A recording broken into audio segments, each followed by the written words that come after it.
Channel of Vadodara. વડોદરાના રાવપુરા સંસ્થા વસાહત ખાતે આવેલ the government servants cooperative credit society દ્વારા આજ રોજ બેંકના સભ્યોને ગિફ્ટનું વિતરણ કરવામાં આવ્યું હતું. આ ગિફ્ટ વિતરણ કાર્યક્રમમાં ઉપસ્થિતિમાં પ્રમુખ પ્રતાપરાવ ભોઈટે, ઉપપ્રમુખ ભરતભાઈ ભટ્ટ, મુખ્ય અતિથિ ગોકુલભાઈ પટેલ વગેરે ઉપસ્થિત રહ્યા હતા. આ સાથે જ તમામ ડાયરેક્ટર ઉપસ્થિત રહ્યા હતા. ત્યારે મુખ્ય મહેમાનનું શાલ પહેરાવીને સ્વાગત કરવામાં આવ્યું હતું. ત્યારબાદ તમામ સભ્યોને ગિફ્ટ વિતરણ કરવામાં આવી હતી.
આ સોસાયટીનો મેં રિપોર્ટ જોયો અને એમાં જોયું કે 115 વર્ષથી આ કાર્યરત સોસાયટી નિષ્કલંક રીતે કામ કરે છે અને તેમાં શ્રી પ્રતાપરાવ ભોઈટે 92થી સક્રિય રીતે કામ કરતા આવ્યા છે. 25 વર્ષમાં એમના વિશે કોઈ એવી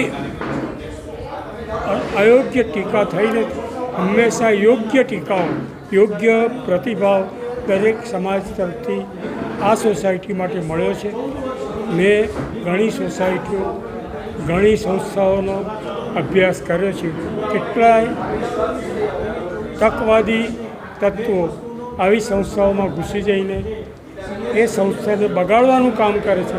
એને બદલે આ સંસ્થા સતત ઉત્તરોત્તર પ્રગતિ કરતી આવી છે અને નિષ્કલંક રીતે શ્રી પ્રતાપરાવ ભોઈટે એવું કામ કરી રહ્યા છે કે સમાજમાં આદર્શરૂપ બને અને એમના આદર્શને લીધે આજે એક ગૌરવવંતું આ સંસ્થાનું કામ છે અને તે હંમેશા દીપી ઉઠે છે. હું એમ માનું છું કે 125 વર્ષ થયા તો પણ આ સંસ્થા હજુ પણ ઉન્નતિના શિખરો સ્પર્શ કરશે. હજુ કોઈ પણ સોસાયટીમાં NPA બિલકુલ નથી. અહીંયા NPA બીજી બેંકોમાં NPA કે કોઓપરેટિવ સોસાયટીમાં NPA થયેલા હોય છે, જ્યારે આ સોસાયટીમાં NPA નીલ છે અને એના ભંડોળ કરોડો રૂપિયા, અબજો રૂપિયા ઉપર છે, જે પ્રશંસનીય છે અને ગુજરાત માટે, દેશ માટે આ એક સંસ્થા ગૌરવરૂપ છે. એટલું અને હંમેશા પ્રગતિ કરતી રહે. શ્રી પ્રતાપરાવ ભોઈટે આ સંસ્થાના સંચાલક જ્યાં સુધી રહેશે ત્યાં સુધી આ સંસ્થાને કોઈ આંચ આવશે નહીં એવું લાગે છે. અમારા સભાસદોને જેમ દર વર્ષે અમે ગિફ્ટ આપીએ છીએ, આ વખતે અમે અમારા સિનિયર સભાસદો અને જે મોટા થાપણદારો છે, તે સિવાય વ્યવસ્થાપક સમિતિના સભ્યો છે, એ બધાને આજે ભેટ વસ્તુનું વિતરણ કરીને આજના આ કાર્યક્રમની શરૂઆત કરી હતી.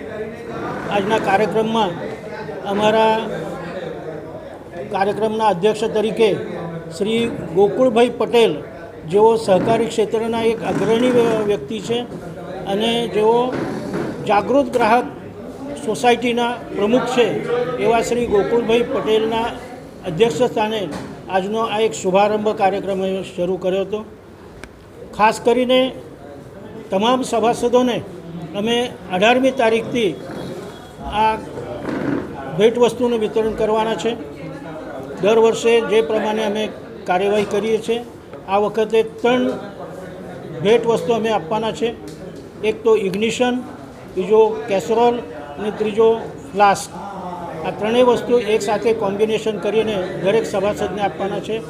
એ દરેક સભાસદે અમારી સંસ્થામાં પોતાનો જે રજિસ્ટર કરેલો મોબાઈલ નંબર છે, એ મોબાઈલ નંબર ઉપર એમને મેસેજ આવશે. તે તારીખે એમને અહીં આવીને પોતાની ફરજિયાત બચતની પાસબુક સાથે રાખીને આ ભેટ વસ્તુનું વિતરણ થશે.